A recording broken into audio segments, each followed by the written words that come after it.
Massive stones cut with impossible precision stand silent across the world. These forgotten megalithic sites hold engineering secrets that defy everything we think we know about the ancient past. By the end of this journey, you will discover 25 astonishing locations that reveal a lost chapter of human ingenuity. How did cultures without modern tools move 100-ton blocks and align them perfectly with the stars? And why were these advanced techniques seemingly abandoned? What does our own civilization overlook about the true capabilities of those who came before us high above the modern city of Cusco?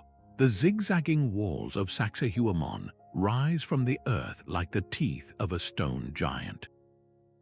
These are not simple stacked rocks. They are a monumental puzzle of polygonal limestone blocks, some weighing as much as 200 tons, each one uniquely shaped and fitted to its neighbors with a breathtaking intimacy.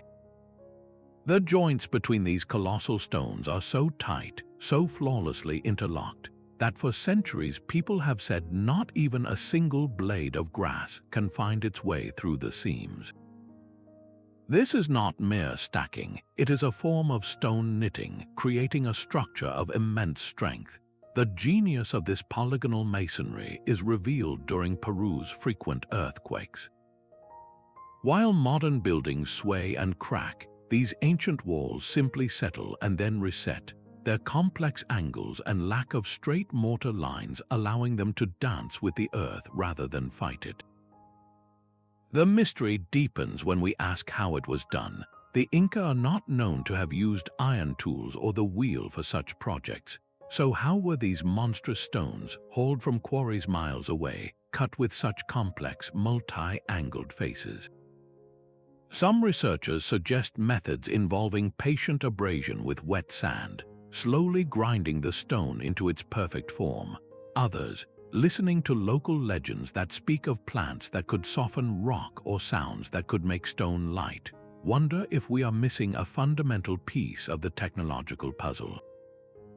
This is not just a fortress, it was a sacred space, its ramparts aligned with solstice sunrises and the cosmic cycles the Inca held dear. The scale of the achievement is humbling.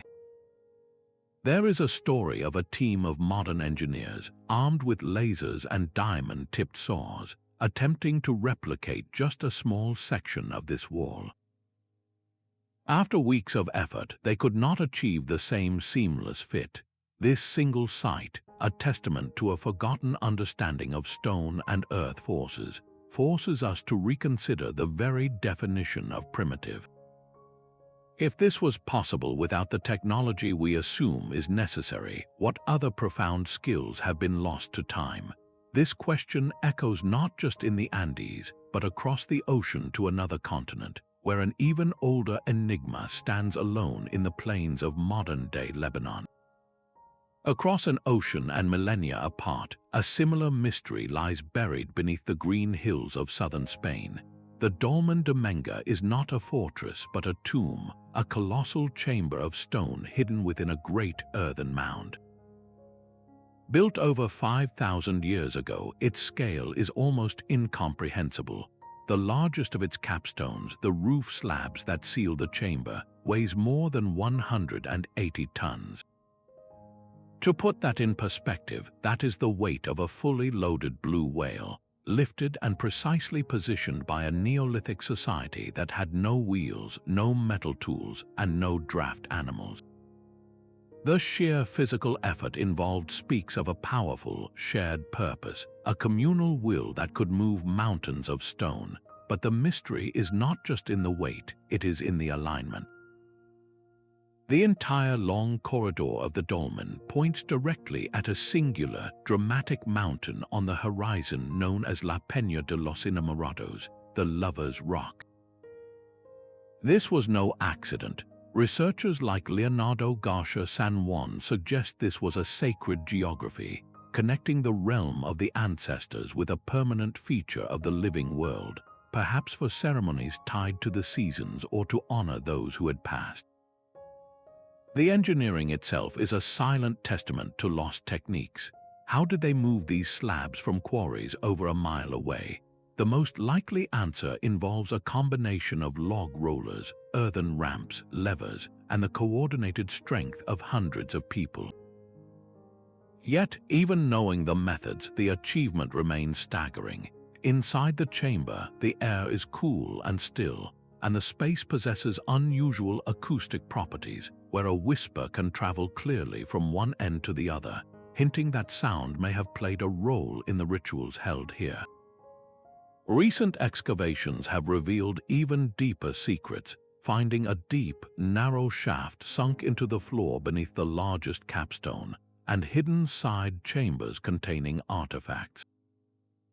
These discoveries spark debates. Was this just a tomb for a few, or a central place of gathering for an entire culture? Why would a society, living on the edge of survival, pour so many resources into a structure for the departed? The answer may be that for them, it was not an end but a bridge. It was a permanent statement of their connection to the land, the sky, and the cycles of life and loss, a world you carved in immovable stone. This profound drive to build, to align, and to remember echoes again, this time in the heart of the Mediterranean, on an island where temples were built to an unknown purpose. Beneath the quiet streets of modern Malta lies a world turned inside out. The Hal Saflieni Hypogeum is a labyrinth of darkness and whispers, an entire temple complex carved downward into the living limestone, a subterranean masterpiece created over 5,000 years ago. This was not built but excavated, with its architects removing an estimated 2,000 tons of solid rock, using only the most basic tools of stone and antler. They sculpted a multi-level universe underground, from the upper halls of the living to the deepest, most silent chambers of eternal rest. The engineering challenge was immense, not just in the carving, but in ensuring the hollowed-out spaces would not collapse under the weight of the world above. They left sturdy pillars of untouched stone to support ceilings and carved the walls with graceful curves to distribute stress, techniques that have kept these rooms intact for over 50 centuries. But the true mystery of the Hypogeum is not just in its stone but in its sound. Certain chambers, like the famed Oracle Room, are acoustic marvels. A voice spoken at a specific pitch in this small, oval room does not just echo, it amplifies, swelling into a deep, resonant hum that seems to vibrate through the very bones of the listener. This was no accident. The shapes of the rooms, the curves of the walls, all were carefully designed to create this effect. Researchers like archaeologist David Trump suggest these powerful sound frequencies could have been used in rituals, perhaps to alter states of awareness or to communicate with what the builders believed was the spirit world. The walls themselves offer other clues, adorned with spirals in red ochre, symbols found across ancient Malta that may represent the cycle of life, death, and rebirth.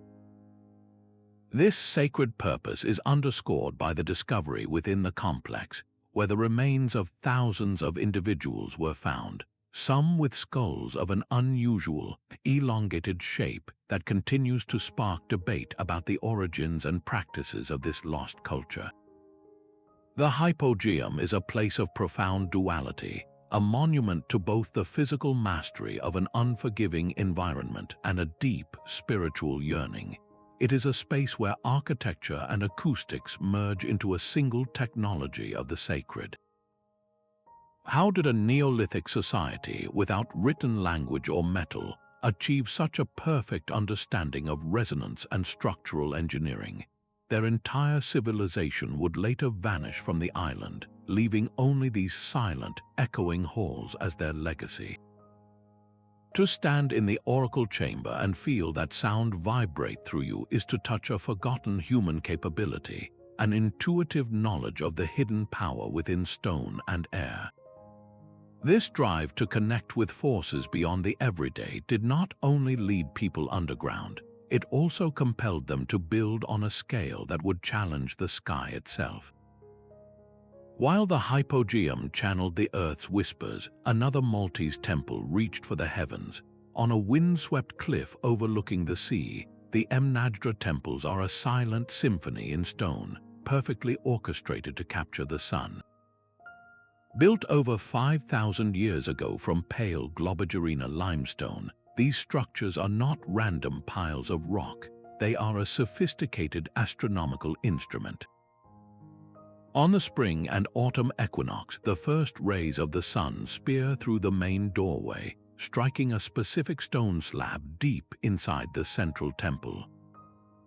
At the summer solstice, the sunlight illuminates the outer edge of the same slab, and at the winter solstice, the light paints a long, narrow rectangle on a massive back wall. This is not a vague alignment, it is a system of pinpoint accuracy, a stone calendar marking the most critical turning points of the year with unwavering consistency. The engineering that made this possible is as impressive as the astronomy. The builders employed corbelling, carefully overlapping successive courses of stone to create stable, inward-sloping walls and rudimentary roofs that have defied millennia of Mediterranean storms. They shaped the surprisingly hard limestone using only stone balls for pounding and sand for grinding, patiently abrading the blocks into smooth, curved forms. Transporting these multi-ton slabs across the island's rugged terrain without wheels or animals remains a logistical puzzle that speaks to immense communal effort. Archaeologist Caroline Malone notes that this was not merely an observatory. It was the heart of a society whose survival depended on knowing when to plant and when to harvest. The temples anchored their entire world, linking the cycles of the sky directly to the rhythms of agriculture and sacred ceremony. Generations added to the complex, and modern restoration has carefully stabilized the stones, ensuring this ancient clock continues to tick. Today, people gather at Mnajdra at dawn on the solstices and equinoxes, watching in hushed awe as the ancient alignment springs to life once more, a beam of light connecting our modern moment to a profound prehistoric understanding. What drove these people to encode celestial mechanics into their most enduring structures with such painstaking precision? The answer seems to lie in a world view where the sky was not a distant void, but a living, predictable presence, and their temples were the meeting point between human life and cosmic order. This same fusion of geometry, myth, and a desire to touch the divine would find another breathtaking expression far to the north, in a landscape of mist and standing stones. Far to the east, a pyramid sleeps beneath a blanket of Indonesian jungle. Gunung Padang is not a single structure, but a series of terraced levels rising from a mountain, built from thousands of columnar basalt blocks arranged with geometric precision. For generations, locals considered it a sacred place of meditation and power, but recent investigations have revealed a mystery that shakes the foundations of archaeology itself. Radiocarbon dating from deep within the hills suggests the earliest layers of construction could be up to 20,000 years old, a date that would place its origins in the last ice age, far predating any other known megalithic complex on Earth. The implications are staggering, suggesting a timeline for advanced human culture that rewrites the conventional narrative. The engineering is as complex as its proposed age. Geologist Danny Hillman Natawajoja, using ground-penetrating radar and other remote sensing techniques, has proposed that the entire hill is not a natural formation, but a man-made pyramid with large, hidden chambers and internal structures built in distinct phases over millennia. The visible surface, with its terraces of carefully stacked pentagonal and hexagonal basalt columns, is merely the outer skin of a much more profound creation. The builders somehow leveled the hill's summit and arranged these hard volcanic stones without mortar, creating a stable, multi-tiered complex. Some researchers and local traditions even speak of unusual energy properties, with certain spots on the mountain exhibiting strange electromagnetic anomalies, leading to theories that the site itself could have been designed to conduct or amplify natural Earth energies. This radical dating and the theories of a lost advanced civilization are, of course, fiercely debated within mainstream archaeology. Skeptics question the interpretation of the soil samples and suggest the internal cavities could be natural lava tubes. Yet, excavations have uncovered artifacts like ancient pottery and stone tools embedded within the deepest layers, offering tangible clues about the people who labored here. Was Gunung Padang an ancient observatory, its alignments tracking celestial bodies, a spiritual center for geomancy, or something else entirely that we have yet to comprehend? The controversy itself is a testament to the site's power to challenge our understanding. If the core claims are even partially true, human history is far older and more mysterious than our textbooks dare to suggest. This search for lost origins does not end in Indonesia, but leads to a remote Pacific island where a different kind of megalithic mystery stands entirely alone. The stones of Pumapunku lie scattered across the Bolivian Altiplano like the shattered components of a giant, alien machine. In this part of the ancient Tiwanaku complex, dating back over 1,500 years, you do not find rough-hewn blocks, but precisely fractured geometric nightmares crafted from unforgiving andesite and diorite. These are not simple building stones, they are interlocking pieces of a monumental puzzle, featuring perfect H-shaped grooves, flawless right angles, and surfaces polished to a mirror-like sheen that still reflects the highland sun. The uniformity is jarring, each piece seemingly mass-produced with a level of precision that would be challenging to replicate even with today's computer-guided machinery. The true engineering genius, however, is hidden in the details. Many of these blocks possess intricate tabs and sockets, a sophisticated interlocking system that would have allowed the entire structure to hold itself together without a single drop of mortar, creating a building capable of withstanding immense seismic forces. How was this achieved? The conventional narrative of copper chisels and stone hammers seems utterly inadequate here.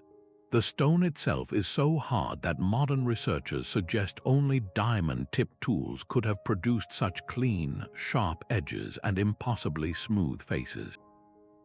Some theorists, observing the uncanny uniformity and what appears to be vitrified or melted surfaces on some stones, even propose a lost technology, perhaps a method for softening or casting stone into molds, a concept that defies everything we know about the ancient world.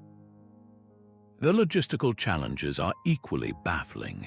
These multi-ton blocks were transported from quarries located more than 50 miles away, across a rugged landscape and up to an altitude of over 12,000 feet, all without the use of the wheel or draft animals. The sheer scale of the labor and coordination required is almost beyond comprehension. One researcher, attempting to understand the process, tried to replicate just one of the complex H-shaped cuts using only primitive stone tools. After days of exhausting, fruitless labor that produced little more than a shallow, jagged scratch, the effort was abandoned in sheer frustration. This anecdote highlights the core mystery. What specific knowledge, what suite of tools, did the builders of Pumapunku possess that has left no trace in the archaeological record? The site's layout also suggests a deep astronomical understanding, with alignments to solstices and celestial bodies, hinting that this was more than just a temple, it was a cosmic engine. Then, around 1,000 years ago, the site was abruptly abandoned. The culture that conceived it vanished, leaving their near-finished masterpiece to be shattered by a cataclysm, perhaps a massive earthquake or a dramatic shift in climate.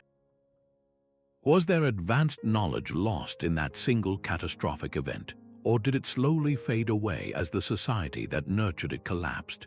we are left only with these silent, scattered stones, a permanent question mark carved in rock.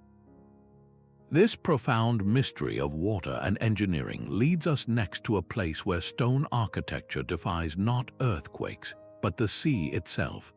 Near the shattered stones of Pumapunku lies the heart of the civilization that conceived them, the city of Tiwanaku. This was not merely a collection of temples, but a sprawling metropolis built on the harsh, high plains of the Andes, a place where survival depended on a single, precious resource, water. The true engineering marvel of Tiwanaku is not found in its grand gateways, but beneath the ground, in a hidden network of hydraulic genius. The entire city was laced with intricate stone-lined canals, precise underground drains, and vast reservoirs that managed every drop of water with breathtaking efficiency. In a landscape prone to both flooding and drought, they engineered a perfect balance, channeling water from the nearby Lake Titicaca to create a sustainable agricultural base that could support a population of tens of thousands. At the center of this system stands the sunken temple, a square courtyard carved down into the earth, its walls lined with haunting stone faces. This was not just a ceremonial space, it was a massive filtration and control unit, a central node in their water network where the flow could be managed for both practical and spiritual purposes. Researchers like Alan Carlotta have studied how the entire city was a living machine, its stones fitted together with copper clamps and leveled with such precision that water would flow through the channels at a consistent, controlled rate, preventing erosion and ensuring equitable distribution to the farm fields that fed the empire. The Grand Gate of the Sun, a single massive archway carved from a single block of andesite, stands as a monument to their cosmology, its intricate carvings of a central deity possibly representing a calendar or celestial map. But the city's story holds a sobering lesson in resilience. After centuries of flourishing, a profound and prolonged shift in climate, a great drought, is thought to have led to its eventual decline. The very hydrological mastery that built the empire could not withstand a changing world, yet its legacy lived on. The Inca, who rose to power centuries later, would look upon Tiwanaku as a sacred place of origin, adopting and refining the stone fitting and hydraulic techniques they found in its ruins. Today, modern engineers are looking to these ancient systems for inspiration, studying Tiwanaku's sustainable water management as a model for dealing with our own contemporary water challenges. How did they achieve such a profound understanding of hydrology and civil engineering in one of the planet's most demanding environments? Their mastery speaks to a deep, patient observation of nature, a willingness to work with the land rather than conquer it. This same spirit of innovation, of building in harmony with a powerful and unpredictable element, would find another stunning expression far across the ocean, where an entire civilization learned to build not with the earth, but upon the water itself. High upon the Andean plateau, Lake Titicaca stretches like a sheet of liquid sky, its surface broken by islands that are not entirely natural. The Isla del Sol and Isla de la Luna are crowned with stone terraces and temple complexes that appear to float upon the water, architectural marvels built by pre-Inca civilizations over 1,000 years ago. These were not structures imposed upon the landscape, but ones woven into it, their engineering a direct response to the lake's ever-changing moods. The builders faced a unique challenge, constructing on islands and even beneath the waterline, creating a civilization in harmony with a vast, unpredictable inland sea. Their genius is most evident in the submerged ruins near the island of Koa, including a site some call Wanaku, where long, straight walls vanish into the deep, their stones still perfectly fitted despite centuries of submersion. How did they build so effectively in an aquatic environment? The answer lies in a sophisticated blend of materials and methods. They used the lake's own totora reeds, bundling them into buoyant, flexible foundations that could absorb the shock of waves and even seismic shifts.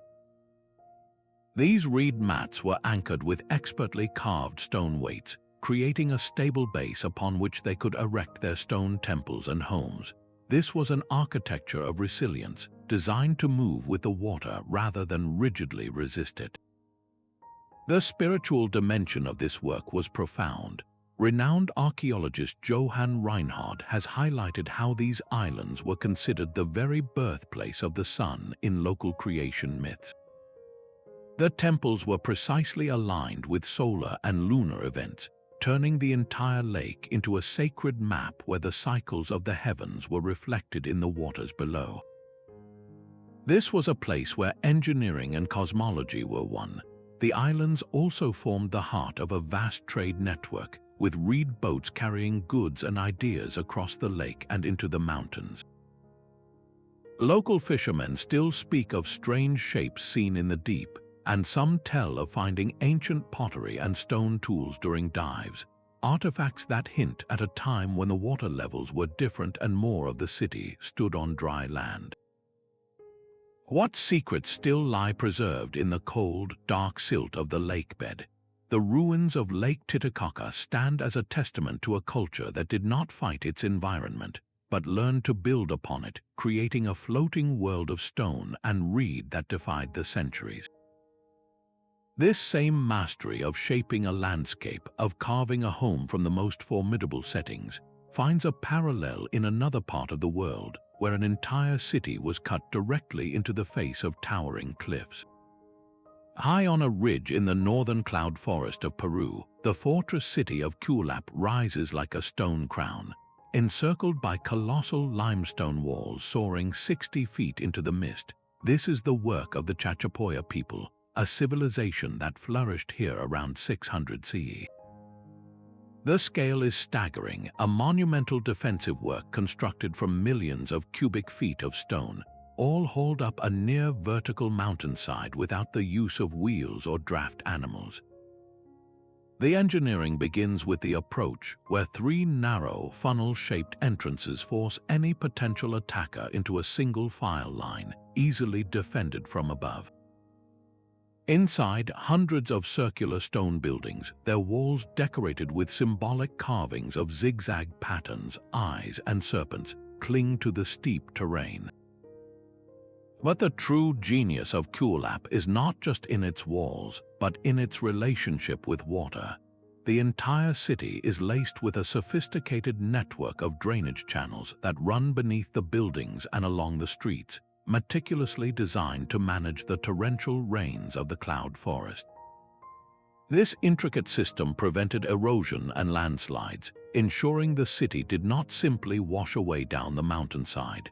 Archaeologist Alfredo Naves points out that this humid, high-altitude environment acted as a natural preservative, safeguarding organic remains like intricate textiles and skeletal remains that offer rare clues about the daily lives of these cloud warriors.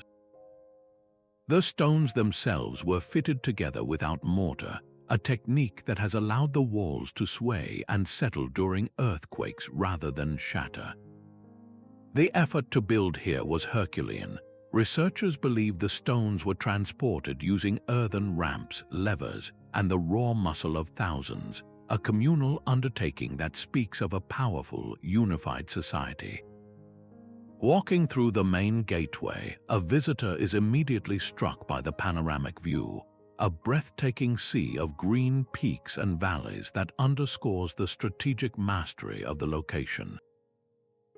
It was a place of both immense security and profound connection to the natural world.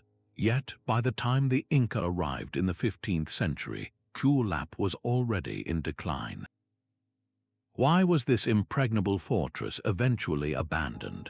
Was it due to conflict, disease, or a gradual shift in climate that disrupted their way of life? The Chachapoya were eventually absorbed by the Inca Empire, and their distinct culture and the secrets of their mountaintop engineering slowly faded into the enveloping mist. Their story is one of a people who mastered a formidable environment, only to vanish from it, leaving behind a stone ghost town whose silent walls guard their final mystery. This convergence of monumental architecture and the mysteries of a lost people finds a haunting parallel in a place built not for the living, but as a grand city for the departed. The silence of the Etruscan necropolis is a profound one, a city of the departed carved directly from the soft volcanic tufa rock of central Italy. At the Titicaca necropolis conservatory, the dead were not buried but housed in an intricate subterranean metropolis, with streets, squares, and multi-chambered tombs meticulously arranged like a mirror of the world above. From the 9th to the 3rd centuries BCE, this civilization demonstrated a mastery of rock cutting and urban planning that feels startlingly modern.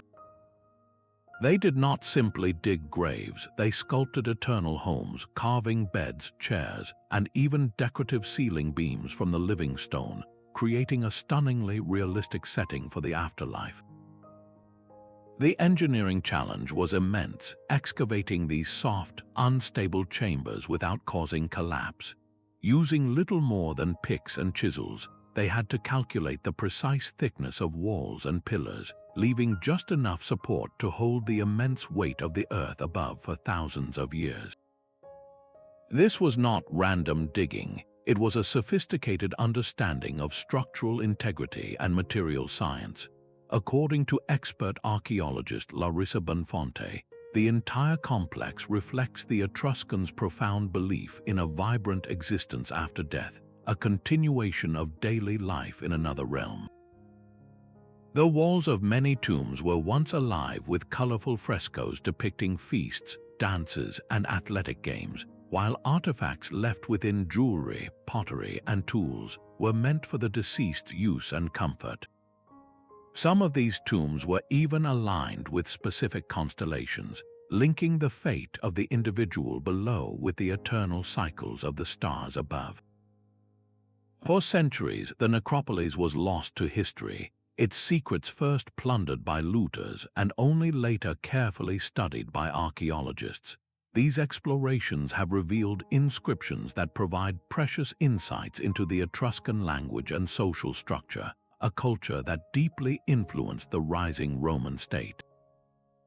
In a recent and thrilling case, a previously sealed tomb was opened to reveal a perfectly untouched arrangement of offerings. The dust of millennia still settled upon objects placed there for a journey that never truly ended. This discovery has sparked new waves of research, prompting us to ask what these detailed domestic scenes truly say about the Etruscan view of mortality. Was it a fear of the unknown, or a comforting conviction that the bonds of family and home transcended even the final passage? Their achievement forces us to reflect on our own relationship with remembrance and how we choose to honor those who have come before us. This profound desire to build a bridge between the earthly and the eternal would soon find expression in a different form, as humanity's gaze turned from the underworld to the heavens, constructing monuments dedicated not to death but to celestial life itself. A vast hill in southeastern Turkey hides a secret so profound it rewrites the first chapter of human history. Known as Göbekli Tepe, this complex of stone circles is not merely old, it is ancient beyond comprehension, dating back an astonishing 12,000 years. That is 6,000 years older than Stonehenge and 7,000 years before the Great Pyramids of Giza. At a time when all of humanity was believed to be living in small, nomadic bands of hunter-gatherers, someone was carving and erecting colossal T-shaped pillars of limestone, some weighing 20 tons. The pillars are arranged in great rings, each one set within the other like a nest of stone serpents. Their surfaces are alive with a menagerie of carved reliefs, foxes, scorpions, vultures, and lions, a frozen bestiary from a lost world. The engineering itself is a mystery that defies the conventional timeline. These multi-ton pillars were quarried from a bedrock plateau nearly a mile away, then transported and lifted into precisely dug sockets in the ground, all without the wheel, without metal tools, and without domesticated animals to share the burden. The most plausible explanation involves hundreds of people using ropes, log rollers, and earthen ramps in a staggering display of coordinated labor. But the true genius of Göbekli Tepe may be written in the stars. Researchers have found that the arrangements of these stone circles appear to track celestial bodies, including the stars of the Orion constellation and the bright star Sirius. This was a pre-agricultural society building what seems to be the world's first known temple, and potentially its oldest astronomical observatory. The site's lead excavator for many years, Klaus Schmidt, proposed a revolutionary idea that it was not a village or a city, but a regional ritual center, a sacred destination for nomadic groups who would gather here for shared ceremonies. This turns the standard story of civilization on its head. We have long believed that agriculture came first, allowing for settled life, surplus food, and then the leisure to build monuments and develop complex religion. Göbekli Tepe suggests the opposite, that the spiritual impulse to build a temple may have been the catalyst that brought people together, fostering the cooperation and organization that eventually led to farming and settled society. Perhaps the need to feed the hundreds of workers building this sanctuary spurred the first deliberate cultivation of wild grains found in the surrounding hills. The mystery deepens with the site's demise. Around 8,000 years ago, this monumental place was not destroyed or abandoned in haste. It was deliberately and carefully buried under tons of earth and stone, an act of preservation that kept its pillars perfectly intact for millennia. Why would a culture entomb its most sacred center? Was it an act of reverence sealing a holy place whose time had passed? Or was it an attempt to hide something, to protect a powerful knowledge from a changing world? Its discovery was as dramatic as its story. For decades, the hill was dismissed by archaeologists as a medieval cemetery. Then, in the 1990s, researchers re-examining survey photos noticed something unusual about the shape of the hill. Excavations began, and with the very first trowel scrapes, they hit the top of a meticulously carved T-shaped pillar. The world of archaeology would never be the same. What does this tell us about early human cooperation? It reveals a capacity for grand communal projects long before kings or empires, driven by a shared belief system so powerful it could move mountains of stone. The silent, buried circles of Göbekli Tepe ask us a humbling question. What if temple building came before town building? And what if the human desire to reach for the stars is what first taught us how to build on the earth? Deep in the humid jungles of southern Mexico, the colossal stone heads of Labyrinth stare out with an unnerving permanence. Carved by the Olmec civilization, Mesoamerica's first complex society, between 900 and 400 years before the Common Era, these giant basalt sculptures weigh up to 40 tons each. They are not just rocks with faces, they are profound portraits, each one unique, with fleshy cheeks, broad noses, and determined expressions, many wearing close-fitting helmets that suggest a connection to a ceremonial ballgame or warfare. The sheer scale is a statement of power, but the mystery lies in the journey. The Olmec transported these monolithic heads over 50 miles from the Tuxtla Mountains, navigating a landscape of rivers and treacherous swamps without the use of the wheel or draft animals. The most accepted theory involves an immense coordinated effort, using log rollers and rafts to float the gargantuan stones down rivers, then hauling them overland with ropes and the brute force of hundreds of workers. The carving itself was a masterwork of patience, achieved with harder stone tools and a technique of water abrasion, slowly grinding the incredibly hard basalt into its smooth, human-like form. Archaeologist Matthew Stirling, whose mid-20th century excavations brought Labyrinth to global attention, saw these heads as representations of powerful rulers or deified ancestors, the very embodiment of a society's identity and leadership. The site itself is a testament to their vision, featuring massive earthen pyramids and ceremonial courtyards that reshaped the very land. Local myths still whisper of a time when giants walked the earth and created these stone visages, adding a layer of enduring wonder to the archaeological puzzle. Why did the Olmec choose the human head as their most monumental symbol? It seems to be a declaration of individual and collective identity, a way to permanently imprint the features of their leaders onto the landscape, ensuring their legacy would outlast generations. This focus on capturing human essence in stone gives way to a site where abstraction takes over, and the language of the universe is written not in faces, but in perfect geometry and number. While the Olmec carved faces of power, another culture was building a calendar from the bones of a mountain. Across the continent in the coastal desert of Peru, 13 stone towers stand in a silent line along the crest of a barren ridge. This is Chankillo, a 2,300-year-old solar observatory so precise it functions as a giant stone clock. Built by a pre-Inca culture long lost to history, the complex consists of 13 distinct towers, each one carefully shaped and positioned to track the sun's journey across the sky with uncanny accuracy.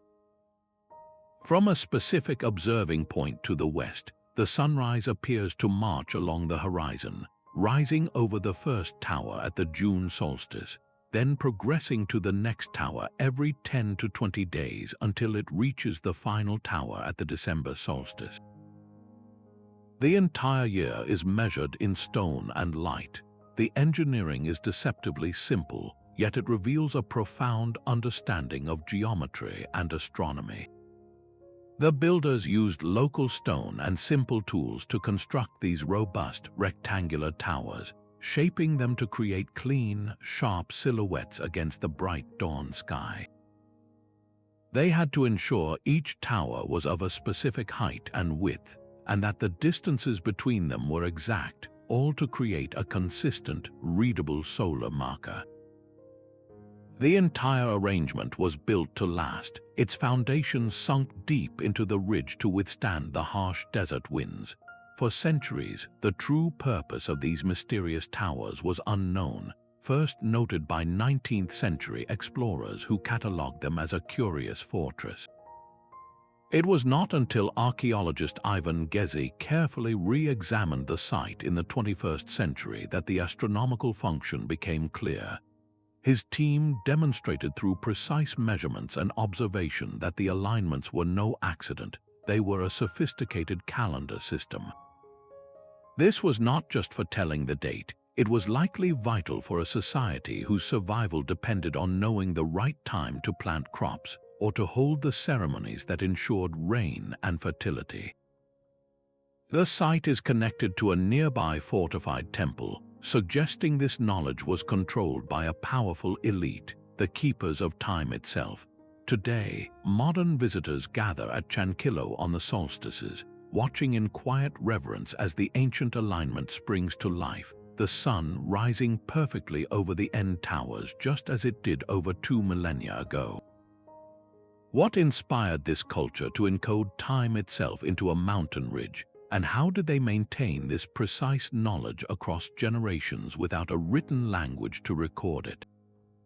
Their achievement speaks to a deep, patient observation of the cosmos, a need to find order in the turning of the world. This focus on capturing and understanding time leads us next to a place that seems to have been frozen within it. The Russian steppe holds a secret older than Rome, a circular city frozen in time. Arkaim, built over 3,600 years ago, rises from the plains of the southern Urals not as a haphazard village, but as a perfectly geometric settlement.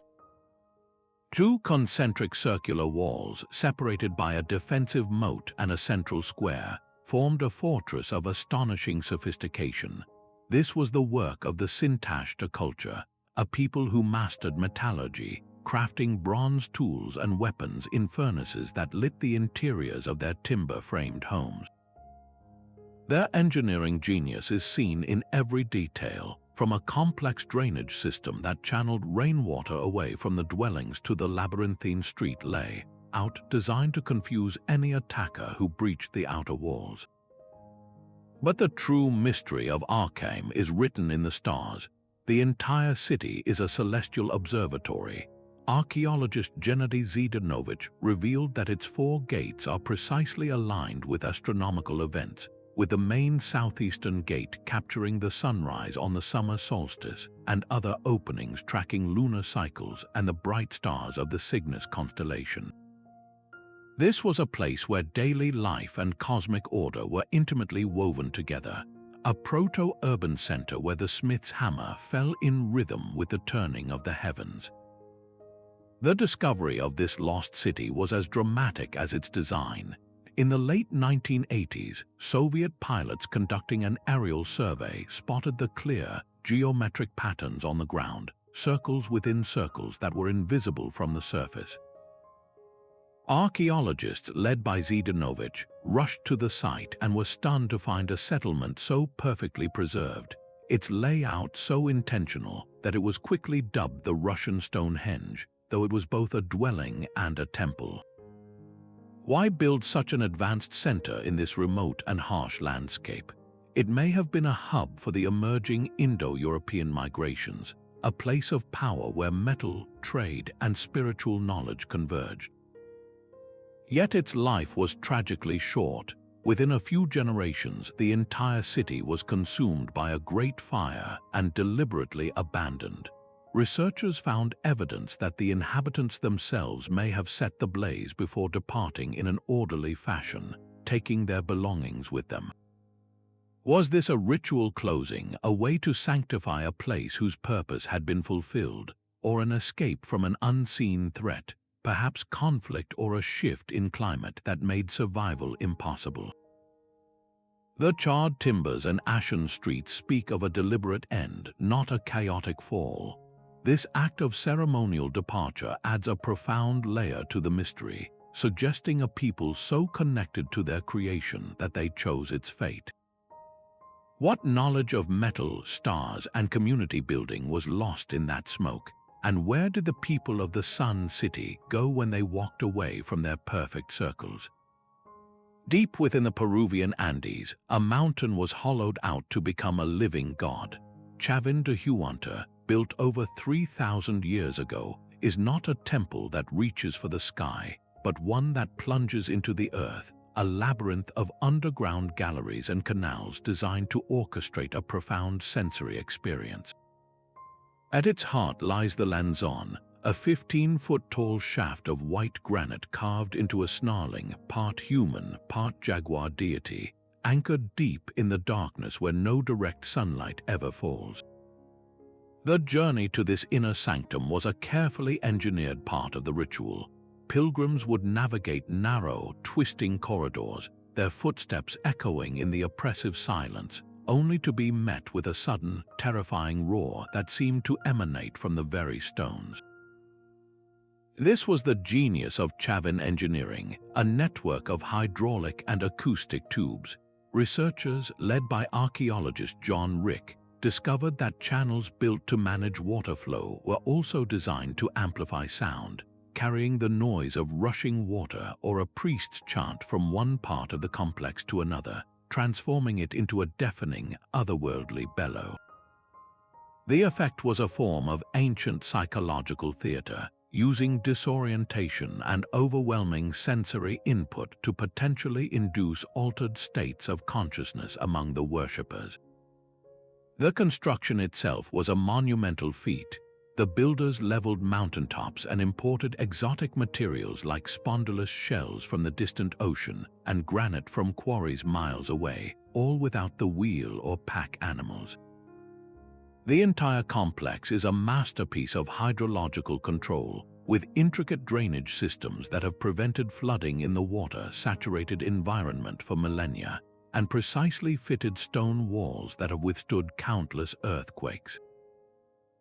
The iconography covering the walls speaks a complex symbolic language, with repeated motifs of jaguars, harpy eagles, and serpentine forms, possibly representing a spiritual transformation where a shaman could take on the attributes of powerful animals.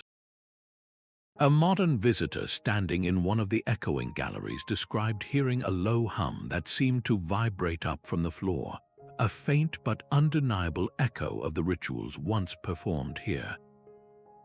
How did the Chavín priesthood discover the principles of resonance and hydraulic acoustics, and how did they wield this knowledge to solidify their spiritual authority? This was more than a place of worship. It was a machine for manufacturing awe, a pilgrimage center that drew people from across the Andes and whose artistic and architectural influence would ripple through subsequent cultures for centuries. Its rediscovery in the 20th century revealed a civilization whose technological prowess was matched only by its deep understanding of the human psyche.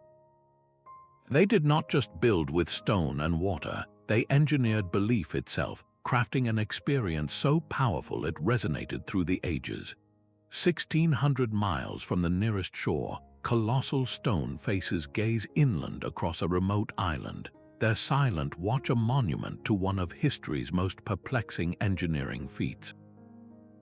The Moai of Easter Island, carved by the Rapa Nui people between the 13th and 15th centuries, are figures of staggering scale, with the largest standing over 30 feet tall and weighing up to 80 tons. Each one was meticulously quarried from the volcanic tuff of the Rono Raraku crater, their distinct features, strong brows, elongated noses, and determined jaws painstakingly carved using hand-held basalt picks.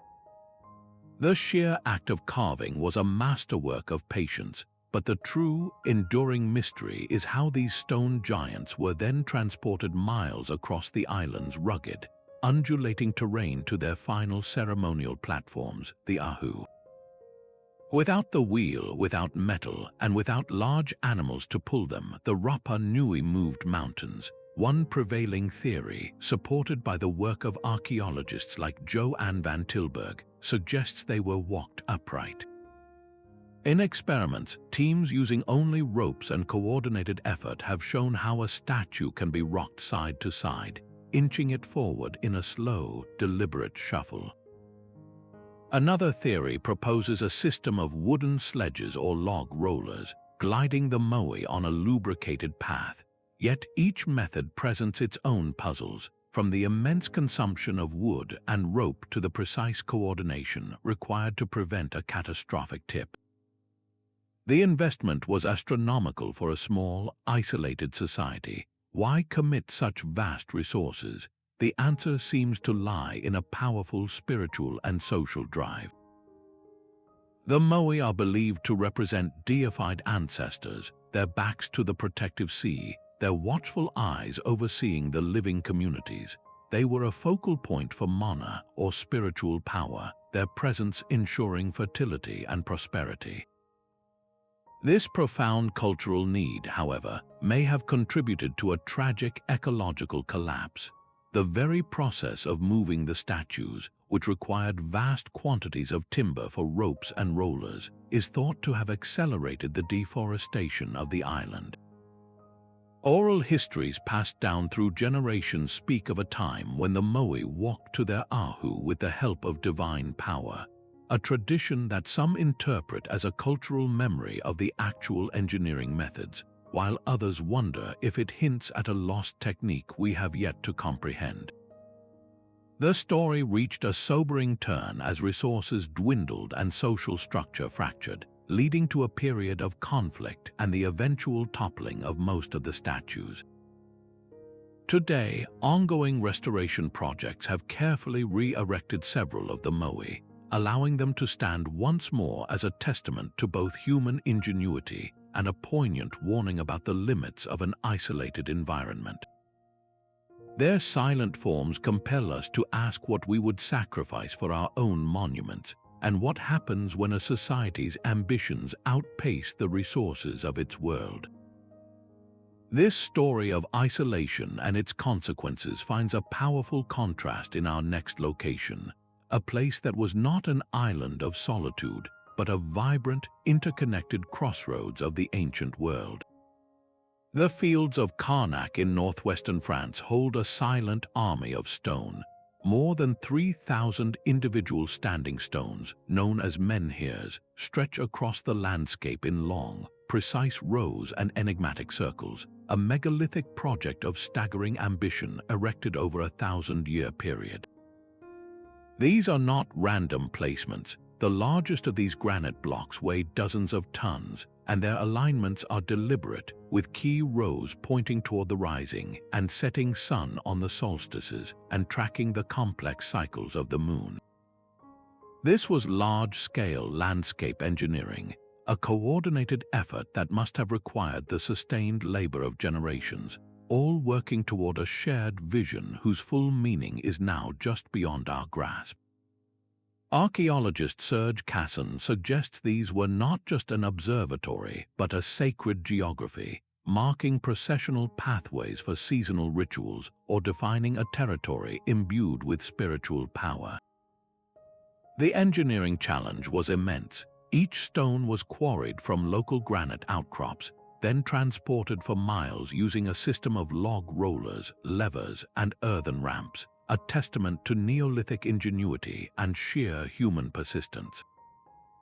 Their placement was also a feat of long-term thinking, with stones set deep enough into the earth to withstand thousands of years of Atlantic winds and weather, standing today as a monument to their builders' foresight. Nearby, great earthen mounds called tumuli and chambered tombs known as dolmens complete the complex, suggesting a landscape dedicated entirely to the cycles of life, death, and the cosmos. Modern visitors often speak of a palpable sense of awe when walking among the alignments, a feeling of smallness next to these ancient sentinels that seems to whisper of torchlit processions and ceremonies lost to time. The stones face constant preservation challenges, from soil erosion to the subtle wear of countless footsteps, forcing a delicate balance between public access and protecting this fragile legacy. They have inspired artists and writers for centuries who see in their stark forms a primal connection to a deeper human past. What unified message were they meant to convey across so many acres? And how was this grand design planned and executed across centuries by a people without a written language to record their blueprints? The answer must lie in an oral tradition of immense power and precision, a shared knowledge passed down so faithfully that it could coordinate the movement of mountains. This profound demonstration of unity, of a community working in concert across generations, finds a surprising parallel in our next location, where cooperation was not just a social ideal, but a practical necessity for survival in one of the most demanding environments on Earth. A beam of light pierces a 5,000-year-old darkness, traveling down a long stone passage to strike the floor of a chamber deep within an Irish mound. This is Newgrange, a monument built over 3,200 years before the Common Era, a passage tomb engineered with a precision that feels almost impossible. Its most breathtaking feature is a small, perfectly positioned opening above the entrance known as a roof box, a slit that allows the rising sun of the winter solstice to flood the central chamber with light for just 17 precious minutes. This alignment was not a lucky accident, it was the entire purpose of the structure, a celestial event captured in stone and earth. The engineering that made this possible is a marvel of Neolithic ingenuity. The long passage leads to a cross-shaped chamber capped by a soaring corbelled roof, where each layer of stone is carefully set inward until the space is sealed at the top, a technique that has kept the inner sanctum completely dry for millennia. The entire mound is clad in a brilliant white facade of quartzite, a stone that had to be transported from mountains far away, while the entrance is guarded by a massive, intricately carved curbstone covered in spirals and diamond shapes. The archaeologist Michael J. O'Kelly, who led the site's major restoration in the 1960s, was the first in modern times to witness the solstice event, confirming Newgrange as the world's oldest known solar observatory. It was a place of dual purpose, a calendar marking the year's rebirth and a sacred resting place for the remains of elite ancestors, connecting the cycles of human life directly to the cosmos. Building this required a vast, organized labor force using simple antler picks and stone hammers, yet they possessed an intricate knowledge of geometry, materials, and waterproof construction, fitting the stones so tightly that no mortar was needed. The surrounding Boyne Valley is a landscape of giants, with the nearby mounds of Noth and Douth forming a massive ceremonial complex, but Newgrange remains the masterpiece, its UNESCO World Heritage status a testament to its global significance. Today, a lottery system allows a handful of modern visitors to stand inside the chamber each winter solstice, waiting in the cold dark for that first sliver of golden light to announce the turn of the year, a tradition that connects our era directly to its builders. Why did these early farmers pour generations of effort into a structure that captured a single moment of sunlight each year? The answer lies in a world view where the sun's return from the depths of winter was a matter of life and death, a victory over darkness that needed to be ritually guaranteed. This profound celestial connection, born on a green Irish hill, finds a mysterious echo in a place where the sun does not shine, a sight now lost to the embrace of the sea. Beneath the crystal waves off Japan's Yonaguni Island, a monolithic structure emerges from the seabed, a sprawling complex of terraces, steps, and towering walls that plunge into the abyss. Discovered by a local diver in the 1980s, the Yonaguni Monument instantly divided scientific opinion. Is this a stunning example of natural geology, or the sunken ruins of a civilization lost when sea levels rose over 10,000 years ago? The formations are colossal, with one primary structure rising nearly 90 feet from the ocean floor. Its most compelling features are the starkly perfect right angles, the twin monoliths that stand like sentinels, and the long, straight channels that look uncannily like carved pathways. Marine geologist Masaaki Kimura has spent decades studying the site, and he points to what he believes are clear tool marks, star-shaped quarrying patterns, and even a carved relief resembling a human face. He argues this was a ceremonial complex or even a pyramid, constructed on dry land during the last ice age when this area was part of a vast coastal plain, before being swallowed by the sea around 10,000 years before the Common Era. The potential engineering involved is mind-bending, suggesting a culture capable of large-scale stone quarrying and shaping with primitive tools in an era we consider prehistoric. Skeptics, however, offer a powerful counter-argument. They note that the rock is natural sandstone, which fractures along straight plains and erodes in sharp, blocky patterns due to strong underwater currents. They see the terraces as natural shelves and the channels as tectonic fissures, a spectacular but entirely geological phenomenon. Scientific analyses have yielded conflicting interpretations, with some scans revealing what appear to be perfectly square cavities and aligned holes that are difficult to explain through natural processes alone. The site has also been woven into legends of a lost Pacific continent, Mu, a hypothetical advanced culture whose existence would rewrite human history. For divers who explore the site, the experience is profoundly unsettling. Many describe an eerie, almost instinctual feeling of walking through the ruins of a city, a palpable sense of order and intention that defies the explanation of random erosion. The silence is broken only by the sound of your own breathing, and the sight of a massive, flat wall meeting another at a perfect 90-degree angle sends a shiver of doubt through the most rational mind. Could Yonaguni be the most compelling evidence of a sophisticated prehistoric culture, its achievements now resting in the domain of the deep? What other architectural secrets are hidden beneath the world's oceans, waiting for a shift in the tides or a curious explorer to reveal their truth? This aquatic enigma, caught between the forces of nature and the ghost of human hands, pulls our gaze from the mysteries of the sea to a place forged in the heart of the earth. At the southernmost tip of Easter Island, the Rono Kau volcano opens to the sky like a colossal stone bowl.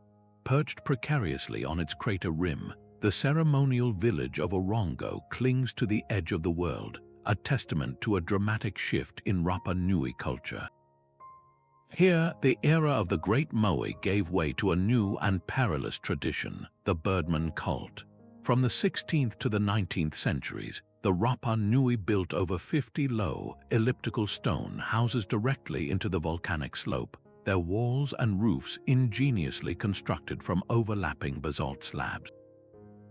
These were not simple dwellings, but ritual structures engineered for a specific and sacred purpose.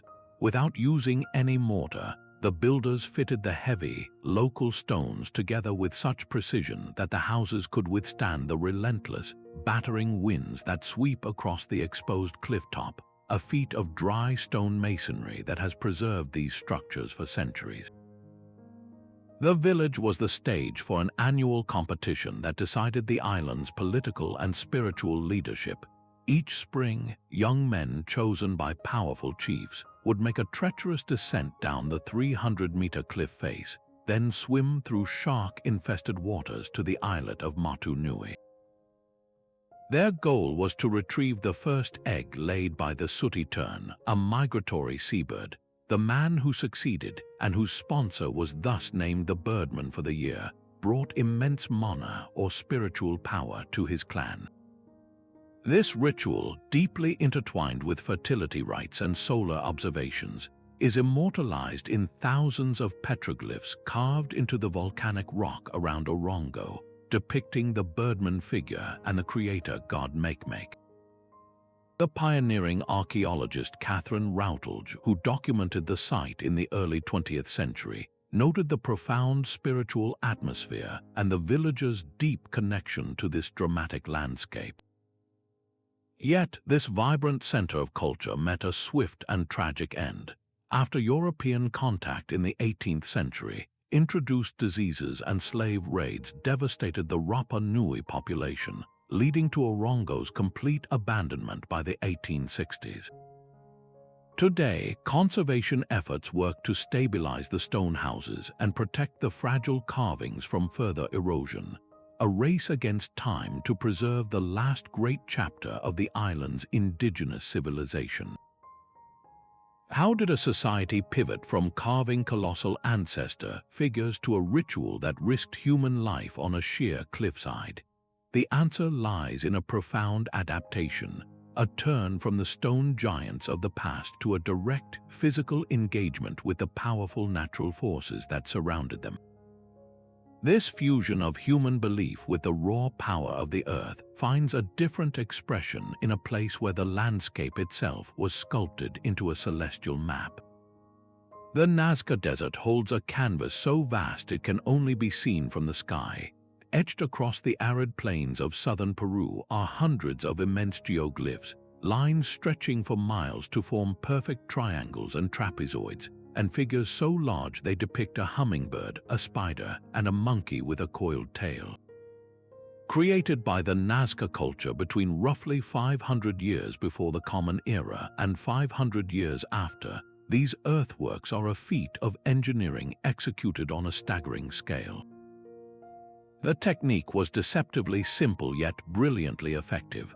By removing the dark, sun-baked surface stones and gravel to reveal the lighter, sandy soil beneath, the creators created stark, contrasting lines that have endured for 2 millennia, preserved by one of the driest climates on Earth. The true mystery is not the method but the vision. How did they design and execute these colossal patterns with such perfect proportions and straight lines, all without ever seeing their work from above? The answer lies in sophisticated low-tech surveying. Archaeologists like the renowned Maria Reich, who dedicated her life to mapping and protecting the lines, proposed that they used a system of stakes and ropes. A central axis line could be established, with teams working in coordinated sections, scaling up smaller models plotted on the ground. The cultural context provides clues, as similar animal and geometric motifs appear on Nazca pottery, suggesting the glyphs were deeply embedded in their worldview. Reich and others also noted alignments with celestial bodies on the horizon and with sources of underground water, vital in such a parched landscape, pointing to a purpose that was both astronomical and hydrological, a way to petition the gods for life-giving water. The modern rediscovery of the lines reads like an adventure. In the 1920s, commercial pilots flying over the desert were the first to report seeing the enormous figures, their full form hidden from everyone on the ground for centuries. This hidden nature has, of course, fueled speculation about otherworldly builders, yet the real story is one of human ingenuity. The Nazca transformed their entire landscape into a sacred diagram, a ritual space for ceremonies that may have involved walking the lines themselves. Today, these fragile masterpieces face new threats from erosion and the very foot traffic of tourists drawn to their mystery. The lines force us to reconsider the very nature of perception. They are a monument not to what was built up, but to what was carefully taken away, a negative space of profound meaning. Why commit generations to a project whose full splendor they could never physically behold? It speaks to a faith in something beyond the individual view, a belief that the gods above would see their devotion laid out upon the earth. This same drive to encode meaning into the very ground beneath our feet finds a different, more intimate expression in a place where the earth itself was carved into a kingdom. A hidden world lies beneath the Anatolian plains, a labyrinth of survival carved directly into the earth. The underground city of Derinkuyu in Turkey descends 18 levels into the soft volcanic tuff, a subterranean metropolis capable of sheltering up to 20,000 individuals. This was not a temporary refuge, but a fully equipped underground city, complete with living quarters, stables for livestock, churches for worship, wine and oil presses, and vast storage areas, all connected by a web of tunnels and secured by massive, wheel-like stone doors that could be rolled shut to block invaders. The engineering challenges were immense, requiring a deep understanding of geology and structural mechanics. Carving out such a vast complex without causing collapse meant leaving sturdy pillars of untouched rock to support ceilings and calculating the precise thickness of walls between chambers. Most impressively, they engineered a network of over 50 ventilation shafts, some plunging nearly 200 feet deep, which provided fresh air to even the lowest levels and connected to a protected water supply from underground wells. This ensured the community could survive sealed off from the surface for months at a time. The city's origins are shrouded in mystery, with some evidence suggesting it was first begun by the Phrygians over 2,500 years ago, but it reached its peak during the Byzantine era. Historian Richard Bayliss notes its vital role as a sanctuary for early Christian communities seeking safety during periods of conflict and unrest, a place where they could practice their faith in security. The city's modern discovery was just as dramatic. In 1963, a local man was renovating his home when he accidentally broke through a wall in his basement, stumbling into a dark, unknown passageway that led to the lost city's rediscovery. This hidden world was not alone either, connected by miles of tunnels to other underground cities in the Cappadocia region, forming a vast secret network. One can picture a family, perhaps during a time of crisis, moving their entire life underground, herding their animals down the ramps, and sealing the great stone doors behind them. The air would be cool and still, lit by flickering oil lamps, and the sound of a hidden church service would echo softly through the stone halls. How did they maintain a sense of community and hope in such profound darkness? And what specific threats prompted the innovation of such an extensive defensive measure? This profound drive to find sanctuary, to carve a safe space from the very bones of the earth, represents a different kind of megalithic genius, one of communal resilience and a deep understanding of the hidden strengths of the landscape. From this world of protective darkness, our journey now turns toward a place of celestial refuge, a sanctuary built not to hide from the heavens, but to embrace them. Perched on a knife-edge ridge high in the Andes, Machu Picchu seems to defy gravity itself. This 15th-century Inca sanctuary, rediscovered by explorer Hiram Bingham in 1911, is a masterclass in engineering that embraces the mountain rather than conquers it. Every structure here, from the royal residences to the agricultural terraces, was built using a technique called ashlar masonry, where blocks of local granite are cut with such exacting precision that they lock together without any mortar. The result is a city that dances with the earth. During the frequent earthquakes that shake the region, these dry stone walls are designed to sway and then settle back into place, a dynamic system far more resilient than any rigid construction. The entire city is an intricate hydrological machine. A complex network of stone channels and fountains directs rainwater down from the mountain peaks, channeling it through the terraces and plazas to prevent erosion and landslides on the precipitous slopes. This was not just practical, it was sacred, with the water flowing in a ceremonial sequence from the Temple of the Sun to the rest of the settlement. At the highest point of the complex stands the Intihuatana stone, a meticulously carved granite pillar often called a hitching post for the sun. Its angles are believed to have functioned as an astronomical clock, marking the solstices and equinoxes with shadows cast by the sun, allowing Inca priests to precisely track the passage of time and seasons. The construction itself was a monumental feat of logistics.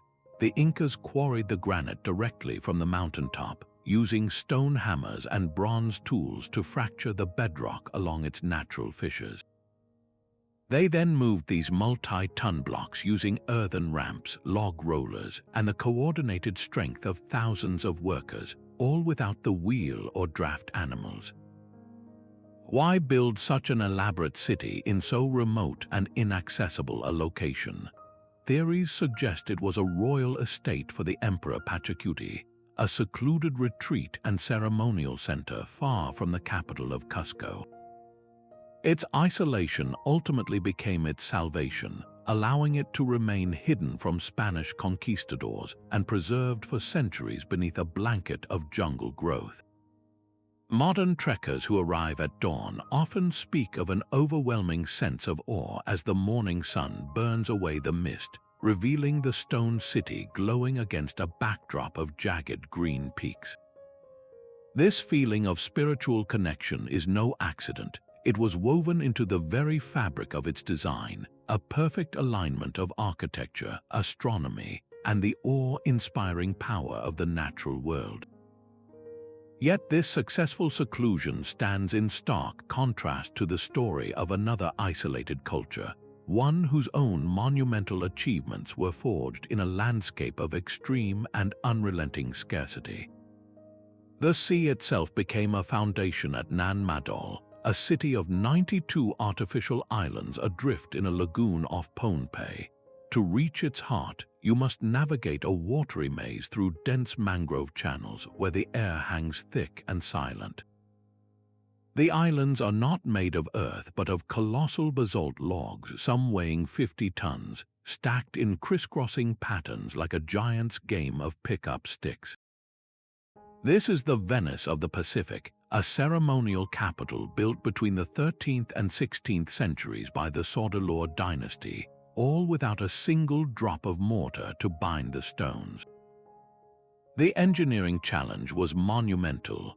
These prismatic basalt columns were quarried from the opposite side of the island, then transported across miles of open water and treacherous reef. The most accepted theory involves floating the monstrous stones on rafts, a delicate and perilous operation requiring the coordinated labor of an entire society. Once arrived, the builders employed a brilliant stacking technique, laying the logs in alternating layers to create stable, interlocked platforms that could withstand the relentless force of Pacific typhoons. The entire complex is a marvel of hydrological engineering, with canals acting as streets and tidal flows flushing the city clean. Archaeologist Rufino Mauricio emphasizes that this was not just a city, but a political and spiritual statement, with royal tombs and temples precisely aligned with stellar events and the rhythms of the sea. Local legends, however, whisper of a different story. They tell of two brothers who used magical powers to command the stones to fly through the air and settle into place, a poetic explanation for a feat that still baffles modern engineers. The city's grandeur, however, contained the seeds of its own demise. The sheer effort of construction and the need to sustain a ruling elite is thought to have placed an unbearable strain on the island's limited resources. The society that built this aquatic marvel eventually collapsed, likely due to environmental depletion and social upheaval. Its mystery was so complete that early European explorers, sailing past in the 19th century, looked upon the vine-choked ruins and dismissed them as a bizarre natural formation of columnar basalt, utterly missing the hand of a forgotten civilization. How did a small, isolated society muster the organization and will to build a city upon the water? And what lessons does its abandonment hold about the delicate balance between ambition and environment? The silent, waterlocked stones of Newgrange stand as a poignant monument to a kingdom that reached for the stars, only to be reclaimed by the very sea that gave it life. The final stone sentinel on our journey stands not on a remote island or a misty mountain, but in the heart of southern Africa. The lost city of Great Zimbabwe rises from the savannah, its dry stone walls curving gracefully against the sky, some soaring to a height of 36 feet. Built between the 11th and 15th centuries without a single drop of mortar, these enclosures were the capital of a wealthy and powerful kingdom. The granite blocks quarried from the surrounding hills were meticulously shaped using techniques of fire and water to fracture the stone, then painstakingly dressed with simple tools to create a perfect interlocking fit. This was more than a fortress. It was a statement of political and economic might, a hub of trade that connected the African interior to ports on the Indian Ocean, with artifacts found here originating from as far away as China and the Arab world. The engineering genius is visible everywhere, from the leveling of entire hilltops to create stable foundations to the sophisticated drainage channels and cleverly designed passages that allowed air to circulate freely, cooling the interior spaces.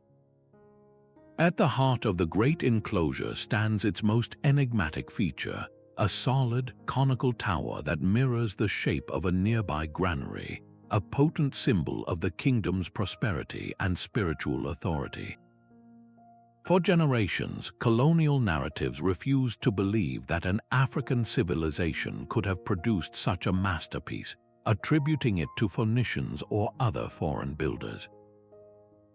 It was the dedicated work of archaeologists like Peter Garlick that helped reclaim this history, demonstrating how great Zimbabwe was a pinnacle of indigenous state formation and architectural innovation. One can only imagine the awe of the first European explorers who stumbled upon these ruins in the late 19th century, confronted by a scale of achievement that shattered their preconceived notions of the continent's past. Why was this center of power eventually abandoned? The most likely answer points to a gradual shift in the environment, perhaps a depletion of local resources or a change in trade routes that made the location unsustainable. Its legacy, however, never faded. The modern nation of Zimbabwe takes its name from this ancient city, a permanent link to a golden age. Looking back across these 25 forgotten sites, from the sunken halls of the Hypogeum to the stellar city of Arkaim and the soaring walls of Great Zimbabwe, a profound pattern emerges. It is not a pattern of alien intervention or lost super technology, but one of relentless human brilliance, across continents and millennia, in isolation and in connection. Our ancestors repeatedly demonstrated a profound capacity to observe their world, to understand its hidden forces, and to innovate with the materials at hand. They moved mountains of stone to track the cosmos, carved cities from cliffs to find sanctuary, and engineered with water and sound to touch the divine. Their collective story is a humbling reminder that the drive to build, to create meaning, and to seek our place in the universe is the most ancient and powerful technology of all. These recurring patterns across time and space are too profound to be mere coincidence.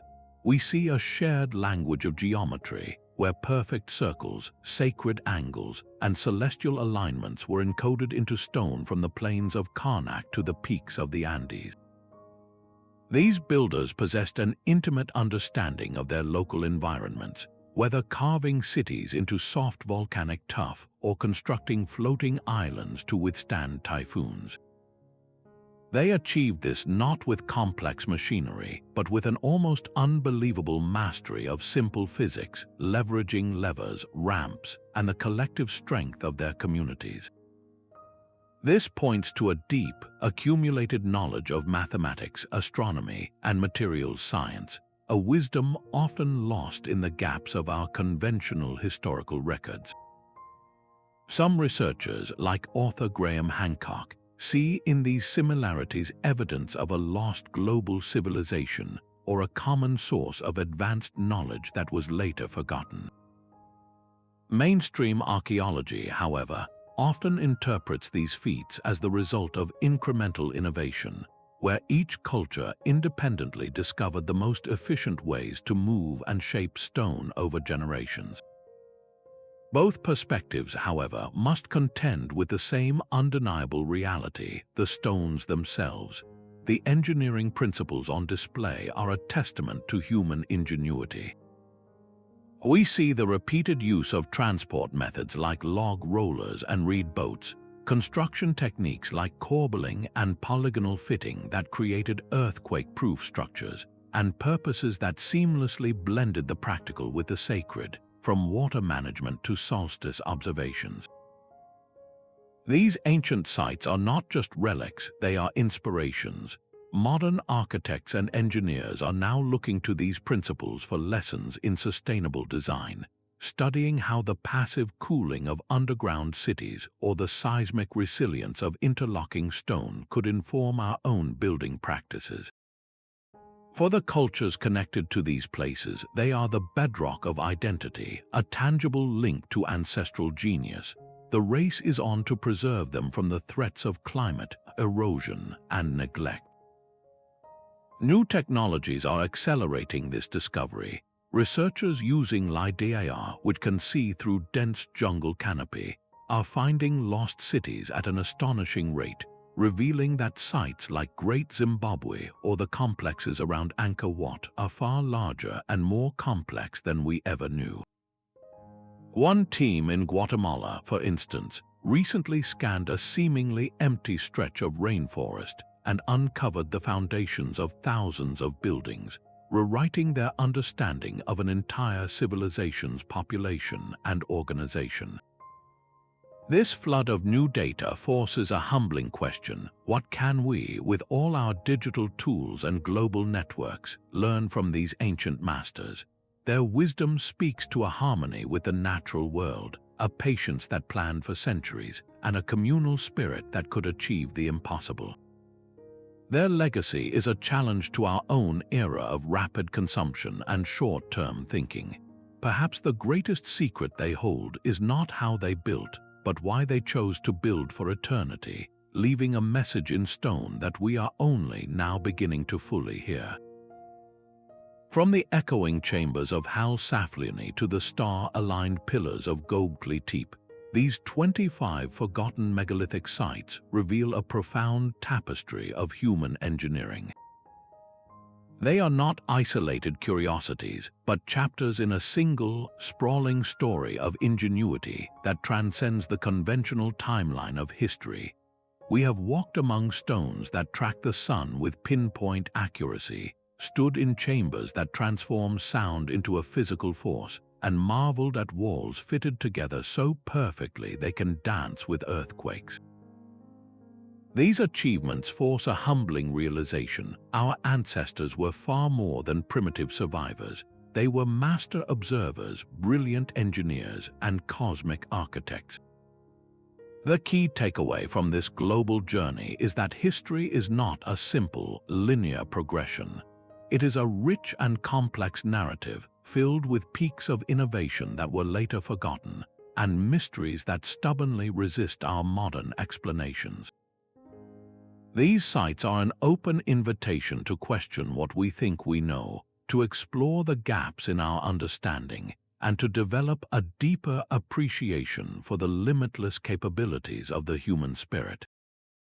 The archaeologist Jacquetta Hawkes once offered a poignant reflection, noting that every age has the stone age it deserves or desires. Her words urge us to look beyond the myths and legends we might project onto the past, and instead to see the undeniable evidence laid out in stone, evidence of patience, cooperation, and a profound connection to the universe.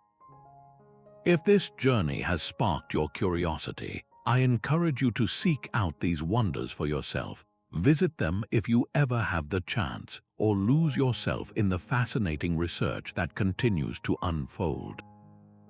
I would love to hear which of these sites resonated most with you, so please share your thoughts and reflections in the comments below. For more journeys into the unknown corners of our shared history, subscribe to the channel. Let us continue unraveling the secrets of our past together. Thank you for watching, and may these ancient wonders inspire a sense of awe and discovery in your